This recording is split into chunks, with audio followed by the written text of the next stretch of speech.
Trump reviewed Iran's proposal yesterday and turned it down. The offer was clear: reopen the Strait of Hormuz, end the fighting, lift the blockade, and move nuclear talks to a later stage.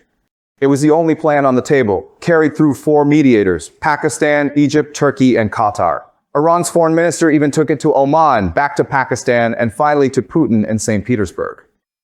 This was Iran's most ambitious diplomatic push of the war, but Trump, after consulting his national security team in the Situation Room, decided it wasn't enough. At the same time, Rubio appeared on Fox News. His words were exact: the nuclear question is the reason why we're in this in the first place. Not one of the reasons, the reason. He added, "We have to ensure that any deal definitively prevents them from sprinting toward a nuclear weapon." Put together, his statements mean the war is about nuclear capability, and any agreement must block Iran from advancing toward a weapon. Iran currently holds 440 kilograms of uranium, enriched to 60%, a step away from weapons grade, with no peaceful use at that level. That stockpile survived 2 months of U.S. bombing, and Iran's proposal pushed the nuclear issue into a later stage. Rubio made it clear: later is unacceptable. Trump rejected the deal. While Trump dismissed the offer and Rubio framed nuclear as the core issue, China said nothing. Not 4 words, not a statement, silence. Russia's UN ambassador called the West pirates and backed Iran's right to block Hormuz. Yet China's silence is the real signal. Every outlet is treating these as 3 separate stories: Trump's rejection, Rubio's interview, Russia's position. But they are one story, and that story is about China's calculation after Trump's decision. Iran offered to reopen Hormuz, through which 20% of global oil flows. America has fought for 60 days to reopen it. Iran put forward a deal, and Trump said no. What does China do when the U.S. chooses to keep Hormuz closed? China isn't just a mediator. It's the country whose entire strategy shifts with this rejection.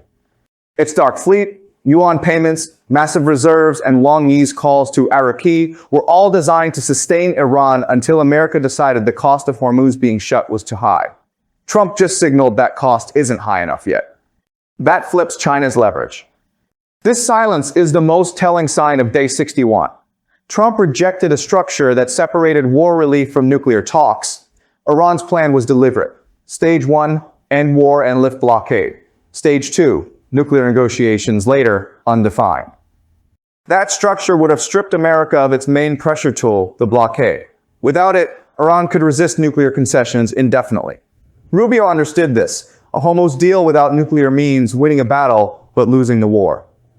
But Trump's rejection doesn't make nuclear easier, it makes it harder. Before, Iran's diplomats had a credible offer to show the IRGC, relief now, nuclear talks later. That gave them leverage internally. With rejection, that argument is gone. The IRGC now dominates the internal debate, and their stance is clear. Hormuz will not return to its old state. The leadership has given the order. Hands are on the trigger. Inside Iran, the military faction stance that resisting is better than accepting any deal on U.S. terms has effectively won by default. Not because Tehran deliberately chose it, but because Trump's rejection left no alternative the IRGC would tolerate. Meanwhile, at the UN, Russia shifted the ground most directly for China. Ambassador Vasily Nebenzia declared that Iran has the right to restrict traffic in Hormuz during wartime, comparing Western nations to pirates. Russia, alongside China, vetoed a resolution that would have enshrined freedom of navigation as international law. This wasn't just obstruction, it was a formal legal argument entered into the Security Council record. America's entire strategy hinges on portraying Iran's closure as illegal. With Russia's interpretation now public, that claim is contested, weakening Washington's justification for enforcement. China stayed silent. It had already co-vetoed earlier resolutions and continues to support Iran economically through the Dark Fleet, but it let Russia voice the legal defense. Together, they reinforce Iran's position. Russia through law, China through oil. For China, Trump's rejection signals something precise. The U.S. still values nuclear leverage more than relief at Hormuz. That means the endurance war continues. China's clandestine tanker network has already allowed Iran to export more oil during the war than before, disguising crude as Malaysian shipments. Customs records show 0 Iranian imports, yet volumes far exceed Malaysia's capacity. This system kept Iran afloat through 60 days of bombing and sanctions. Now, the consequences for China are tangible. Elevated oil prices make its massive strategic reserves more valuable. America bleeds billions in military spending while China directs its own budget toward the South China Sea and Taiwan. And the longer Hormuz remains unreliable, Gulf economies begin reroute supply chains toward Beijing.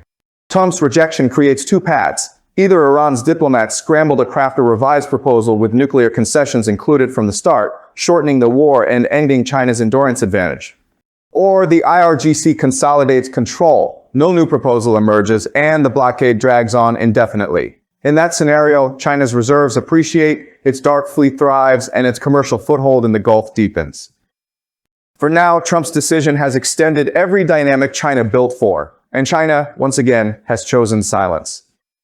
Accepting Iran's first proposal would have meant America spent 60 days, burned through $18 billion, and used a third of its Tomahawk arsenal, only to lift a blockade without touching the nuclear issue. The strongest defense of Trump's rejection, the Steelman view, is that it was a negotiating tactic. By saying not enough, Trump signals to Tehran that the next offer must include nuclear concessions. In this reading, the pain of high gas prices, oil at $106, and the ongoing blockade is deliberate pressure designed to force a better deal. Germany's criticism, Russia's UN stance, and Allied frustration are simply costs Washington is willing to absorb to preserve leverage. That argument is coherent, nuclear is the core issue, and rejecting the first deal could, in theory, produce a stronger second one. But here's the problem. Iraqi told Putin in St. Petersburg that Iran is reassessing diplomacy altogether. He blamed Washington's destructive habits, shifting demands, threats, broken commitments, and framed the rejection not as pressure, but as proof America cannot be negotiated with. That message, delivered directly to Russia's diplomatic faction, it validates the IRGC's line that resistance is the only viable posture.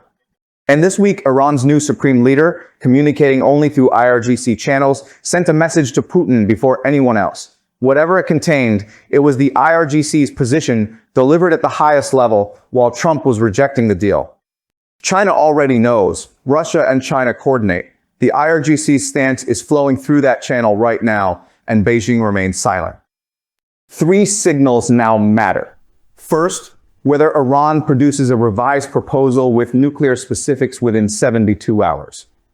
If it includes mechanisms, years of suspension, custody arrangements, verification protocols, that means the diplomatic faction still has room to maneuver. If it's vague, just later stage language, that means the IRGC's grip has tightened.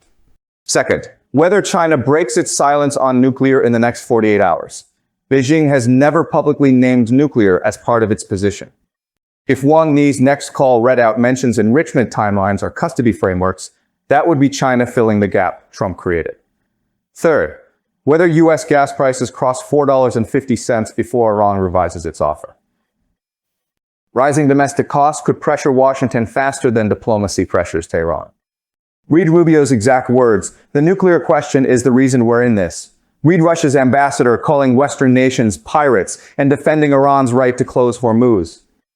Read Iraqi's warning to Putin about Washington's destructive habits. Read Germany's verdict, no convincing strategy. Read China's response, silence. Trump rejected the only Hormuz deal on the table to preserve nuclear leverage. The blockade continues. Hormuz stays shut. Oil holds at $106. And China's reserves, dark fleet, and Gulf position grow stronger with each passing day. Trump's rejection changed everything for China, and China said nothing. The question is, what exactly did Trump change by saying not enough?